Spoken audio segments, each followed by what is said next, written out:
والعاقبۃ للمتقین اعوذ باللہ من الشیطان الرجیم بسم اللہ الرحمن الرحیم هل يستوي الذین یعلمون والذین لا یعلمون صدق اللہ العظیم وقال النبی صلی اللہ علیہ وسلم طلب العلم فریضۃ علی کل مسلم و مسلمہ۔ اسٹیج پر تشریف فرما ملت کے معززین حضرات،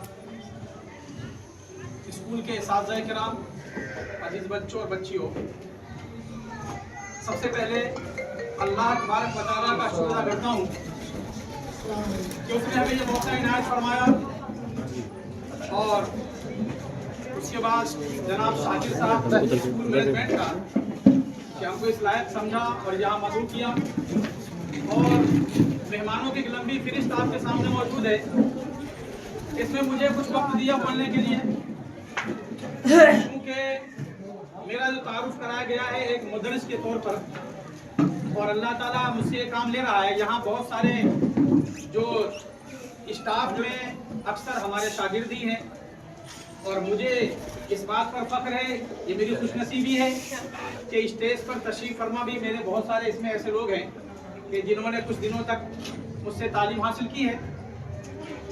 میں کچھ باتیں بطور نصیحت اور کچھ باتیں بطور تنبیہ آپ کے سامنے رکھنا چاہوں گا، کیونکہ ہم سب جو یہاں موجود ہیں، ہم سب کا تعلق ایک ہی مذہب سے ہے، مذہب اسلام سے، اور دنیا کا ایک واحد مذہب ہے مذہب اسلام، کہ جس کے اندر جو خوبیاں ہیں، اچھائیاں ہیں، وہ دنیا کے کسی مذہب میں نہیں ہو سکتی۔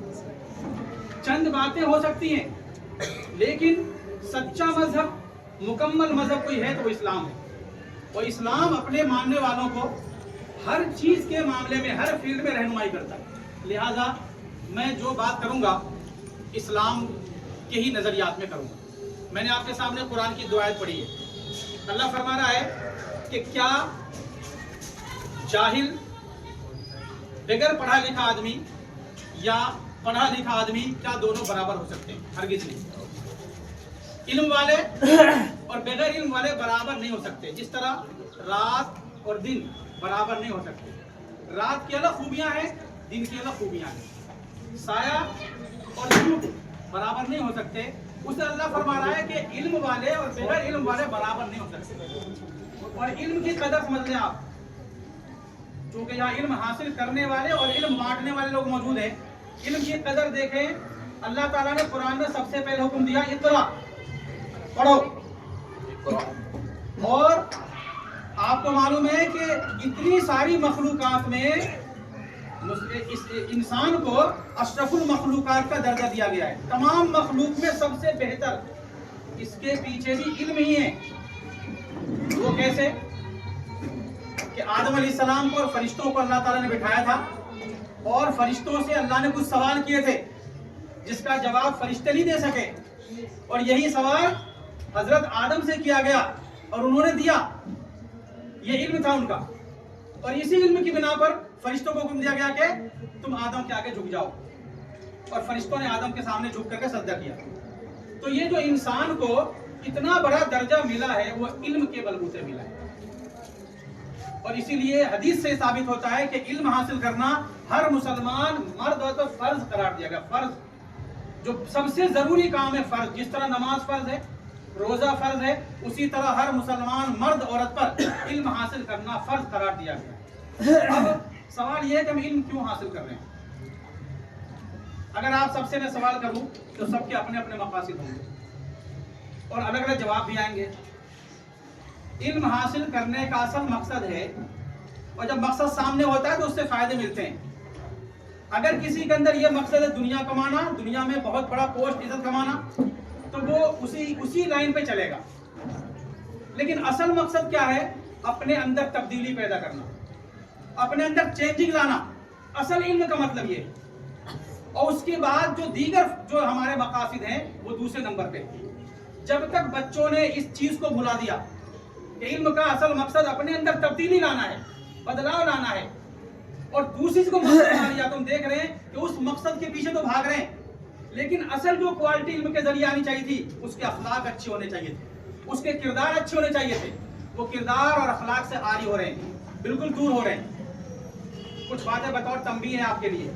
آپ بتائیے کیا اسلام نے ہم کو بیٹھنے کا طریقہ نہیں بتایا؟ بتایا نہیں بتایا؟ اسلام کہتا ہے کہ پاکی اور صفائی کیا ہے؟ آدھا ایمان ہے. ہم کتنی قدر کر رہے ہیں؟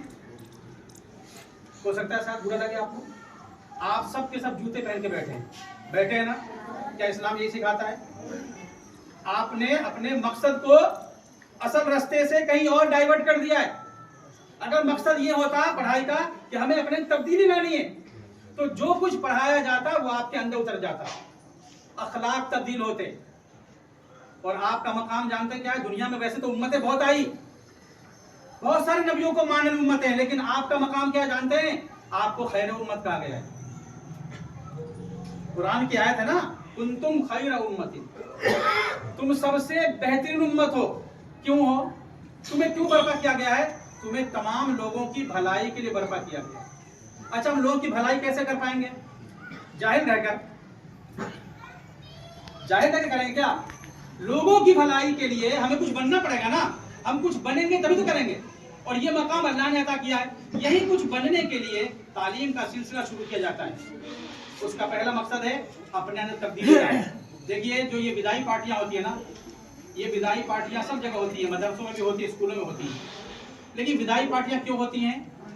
یہ آخری مرتبہ جو نشست ہوتی ہے وہ یہ ہوتی ہے کہ آپ کے استادوں کے ذریعے, کچھ معززین کے ذریعے آپ کو آخری بار کچھ نصیحت سننے کا موقع مل جائے, وہ نصیحت آپ کے لیے یادگار رہ جائے. دوسری کیا ہوتی ہے؟ آپس میں رہتے ہوئے ایک دوسرے سے کچھ تلخیاں بھی ہوئی ہے, دوستوں میں ساتھیوں میں لڑائی جھگڑے گالی گلوچ کے موقع بھی آئے. استاد سے بھی ہو سکتا ہے کہ بچوں کی کچھ ناراضگی ہو, بچوں سے بھی کچھ استاد کی ناراضگی ہو. یہ معافی تلافی کے لیے کیے جاتے ہیں. اگر مسلم امت نے اس فیئر ویل پارٹی کو آج کی ہلدی پارٹی کی طرح یا شادی کے اور دوسرے رسموں کا شروع کر دیا تو آج یہ چھوٹا سا بگڑتا ہوا روپ آگے چل کے بہت بڑا روپ اختیار کر سکتا ہے. اسلام ہمیں سادگی سکھاتا ہے, سادگی کے ساتھ سارے کام کیے جائیں. اگر یہ چھوٹا سا روپ کل ہو کے بڑا روپ اختیار کر لیتا ہے, کون ذمہ دار ہوگا؟ آج یہ مہنگی مہنگی جو شادیاں ہو رہی ہیں, جن لوگوں نے شروعات کی اس مہنگی شادی کی, اللہ کے بڑے مجرم ہوں گے, یاد رکھو. کیوں کہ اس کی وجہ سے بہت سارے غریب بچیاں بیٹھی ہیں, بہت سے لوگ ارمان جاگ رہے ہیں کہ میری شادی بھی اس سے بڑھیا ہو. اس بنا پر غریب بچے کی شادی نہیں ہو رہی ہے. کون ذمہ دار؟ یہ امت کے وہ لوگ ذمہ دار ہیں جنہوں نے اس کی شروعات کی ہے. ہم ایسے نہیں ہیں, ہمیں یہ حکم نہیں ملا ہے. ہم تو دنیا میں تبدیلی لانے کے لیے پیدا ہوئے. ہم دنیا کے اس بدلتے ہوئے حالات میں اپنے آپ کو بہا دینے کو پیدا نہیں ہوئے ہیں. ہم حالات کو بدلنے کے لیے پیدا ہوئے ہیں. اور کیسے بدلیں گے؟ اسلام کی روشنی میں. ہمارے رب نے, ہمارے نبی نے ہماری رہنمائی کی ہے, ہم اس کو جانیں گے اور اس کے بعد دنیا کا تمام اونچا مقام حاصل کریں گے. کیوں حاصل کریں گے؟ کیونکہ اللہ کا حکم ہے کہ تم کو تمام دنیا کے انسانوں کی بھلائی کے لیے برپا کیا گیا ہے. اور ہم بھلائی تبھی کر پائیں گے جب ہم دنیا کے اونچے مقام تک پہنچیں گے. آج آپ کے سامنے دیکھیے بہت سارے ایسے حضرات تشریف فرمائے جو آپ ہی تک اسٹوڈنٹ تھے, لیکن انہوں نے اپنے علم اور اپنے اخلاق کے بلبوتے پر ایسا نام روشن کیا ہے کہ آج اپنے ہو یا پرائے سب ان کو ان کے اخلاق سے جانتے ہیں. اور ڈاکٹرز ہیں, اتنی قدر کیوں نہیں ملتی ہے؟ کیونکہ ہم نے وہ اخلاق جو سیکھا ہے نا تعلیمی زمانے میں, اس اخلاق کا مظاہرہ کر رہے ہیں. اور اخلاق کا مظاہرہ کر کے ہم اسلام کی تبلیغ کر رہے ہیں. یاد رکھیے, منہ سے کسی سے کہنا یہ بھی تبلیغ ہے, اور اپنے اچھے اخلاق کو پیش کرنا اور پھر یہ بتا دینا کہ اسلام یہ سکھاتا ہے, یہ بھی تبلیغ ہے. اور سب سے اچھی تبلیغ یہی ہے, اپنے اخلاق کو بدلیے, اپنے کردار کو بدلیے. اور یہ آخری بات یہ کہ چونکہ مہمانوں کی بہت لمبی لسٹ ہے, میں ایک بات کہوں گا. ابھی ہمارے شاگرد نے کہا تھا کہ مول صاحب نے بڑی محنت کی لیکن ہم کو مارا بھی. ہم نے ڈاکٹر حسن آرا کو بلایا تھا شاہین اسکول میں سماعت کرنے کے لیے.